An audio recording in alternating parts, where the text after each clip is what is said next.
এক মহাপুরুষ বলেছিল, দধি দুগ্ধ ঘিত ছানা না পাইলে অগত্যা গোচনা।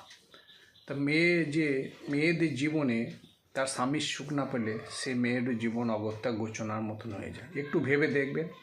আর নারী জাতিকে সম্মান করবেন, আপনাদের ঘরের বউকে সম্মান করবেন, যারা শাশুড়ি আছে তার বউ মাকে সম্মান করবেন, কেন উনি এক মেয়ের তুল্য।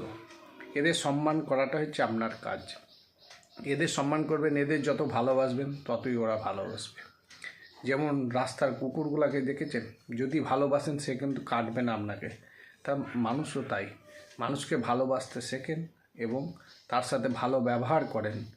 তো এই দধি দুগ্ধ ঘিত ছানা, এই 5টা মিনিং আপনারা আমাকে কমেন্টে জানাবেন। এর এক একটা অনেক এক্সপ্লেনেশন আছে। আমি উপন্যাস নিয়ে পড়েছিলাম, তখন এইগুলা এক মহাপুরুষ আমাকে বলেছিল, বা আমার যে শিক্ষক উনিই বলেছিলেন।